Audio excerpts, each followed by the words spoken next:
अस्सलाम नाज़रीन, मैं मोहम्मद हारून और आप देख रहे हैं मेरा यूट्यूब चैनल पर नहीं है तो चैनल को सब्सक्राइब कर दें ताकि मेरे आने वाली वीडियो का नोटिफिकेशन आप तक बर वक्त पहुंच सके। नाज़रीन, हमारे बहुत से ऐसे दोस्त हैं जो चैनल को बगैर सब्सक्राइब किए हुए वीडियो को देख रहे होते हैं, तो उनसे रिक्वेस्ट है कि वीडियो देखने से पहले चैनल को सब्सक्राइब कर दें ताकि आने वाली वीडियो का नोटिफिकेशन आप तक बर वक्त पहुँच सके। तो नाज़रीन, वीडियो की तरफ चलते हैं। नाज़रीन, आजकल आपने देखा है कि रजब भट्ट के हवाले से जिस तरीके से उन्होंने गुस्ताखी की है 295A और 295C की सूरत में, तो वीडियो मेरी आज की जो है वो उससे रिलेटेड है, तो वीडियो को लाजमी आप ज़रा शुरू से लेकर आखिर तक देखिएगा। नाज़रीन, हमारा जो तालीमी निज़ाम है इसके अंदर लाजमी हमें इन दफ़ात को एक्सप्लेन करना चाहिए। अब वो चाहे मिडिल लेवल से लेके मैट्रिक तक हो, इन दफ़ात को लाजमी हमें बच्चों को बताना चाहिए और इसके अलावा बाकी मुकामात पर भी इस चीज़ को एक्सप्लेन करना चाहिए ताकि लोगों को इसके मुतालिक अवेयरनेस हो जाए। कुछ चीज़ें ऐसी होती हैं कि जिनकी अवेयरनेस ही लोगों को नहीं होती है और बाद में जब खुदा ना खास्ता कोई पर्चा वगैरह हो जाता है या कोई इस तरह की FIR काट जाती है तो देन पता लगता है कि इसकी ये दफ़ात है। तो हमारे यहाँ पे होता ही है कि सिर्फ जो कानून की डिग्री जो होती है जिनको पास होती है उनको इस चीज़ का इल्म होता है। जैसे कि अगर आप LLB की डिग्री करें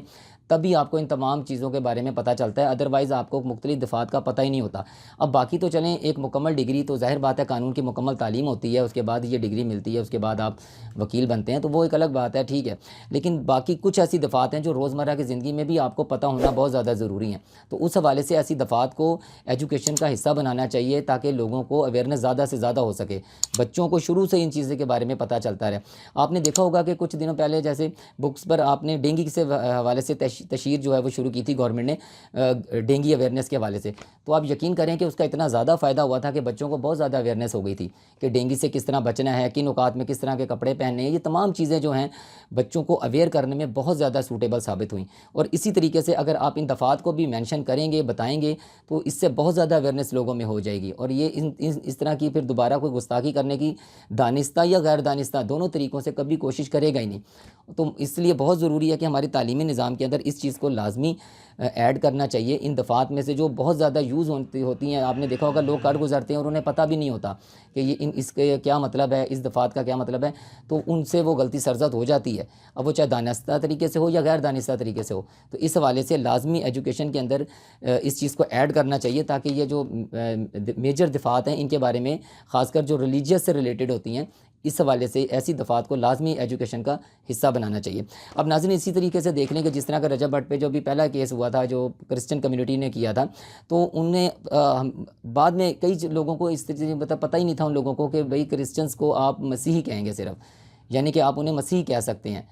ठीक है, या क्रिश्चियन क्या है या मसीही क्या है। अब जिस लफ्ज़ से उनको उनकी दिल आज़ारी होती है, मैं वो यहाँ भी नहीं लेना चाह रहा, तो लिहाजा यहाँ पर इस चीज़ की ज़रूरत है कि हमारे तालीमी निज़ाम के अंदर इस चीज़ को ऐड किया जाए, इस चीज़ की अवेयरनेस दी जाए ताकि लोगों को इसका मुकम्मल तौर पर इल्म हो जाए। तो ज़ाहिर बात है, एक पाकिस्तान में हम सब जो है, हमारी अक़लियत भी है, हमारी अक्सरियत भी है, हम सब मिलकर रहते हैं, तो हमारा मुल्क जो है वो तरक्की तभी कर सकता है जब हम सब मिलजुल कर अच्छे तरीके से यहाँ पर ज़िंदगी बसर करेंगे, पाकिस्तान का सोचेंगे। तो ये उसी सूरत में है जब हम सब एक दूसरे के एहसासात को समझेंगे, एक दूसरे के अखलाकियात को समझेंगे, तो ये तमाम चीज़ें तभी होंगी कि जब हम इसको इल्म का हिस्सा बनाएं, यानी कि हमारी एजुकेशन के अंदर इस चीज़ को लाजमी शामिल करना चाहिए। ऐसे कई वाक़यात रुनमा होते रहते हैं। असल में हमारे पास दीन की बहुत कमी है, हमारे एजुकेशन में हमारे बच्चों में दीन की बहुत ज़्यादा कमी है, जिसकी वजह से ये मामला सरजद होते हैं और बाद में फिर हम इस चीज़ से पछताते हैं कि ये काम क्यों हो गया। मज़ीद आपको बताता हूँ, रजब भट्ट के हवाले से जिस तरीके से उन्होंने जो गलती की है, जिस हवाले से जो गलती की है वो बहुत बड़ी गलती है। यानी कि आप कह लें कि ये जो गुस्ताखी उन्होंने की है इसकी ये बहुत बड़ी गलती है जिससे उम्मत मुसलमान का भी दिल दुखा है, उलमा कराम का भी दिल दुखा है, बल्कि आप ये कह लें कि हम सब का बहुत ज़्यादा जो है वो दिल दुखा है,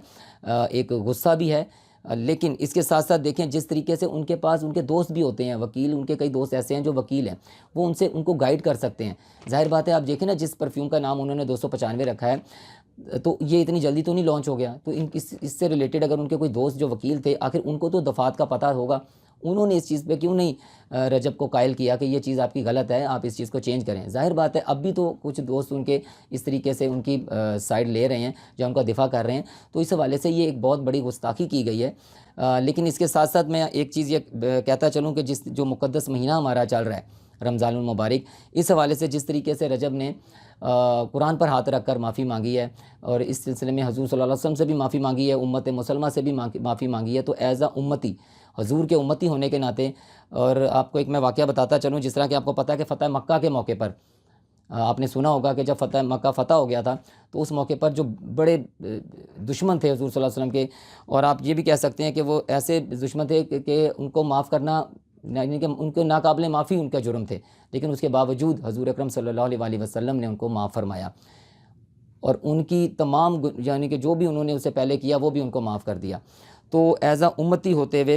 हज़ूर सल्लल्लाहु अलैहि वसल्लम के उम्मती होते हुए हमें भी चाहिए कि एक चांस ज़रूर उस रजब भट्ट को देना चाहिए, लेकिन इस यकीन दहानी के साथ,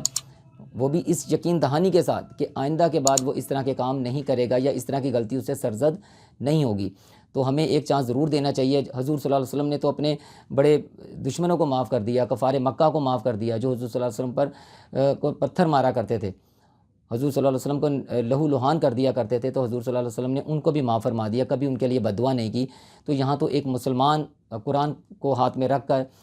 मुसलमानों से माफ़ी मांग रहा है, तो एक चांस ज़रूर देना चाहिए। तो मेरा ख़्याल है कि तमाम उलमा कराम को इस मामले में ज़रूर रुजू करना चाहिए। तो नाज़रीन, ये मेरी वीडियो थी। इंशाल्लाह मिलती है अपनी नई वीडियो में। अपना बहुत ज़्यादा ख्याल रखिएगा। अल्लाह हाफ़िज़।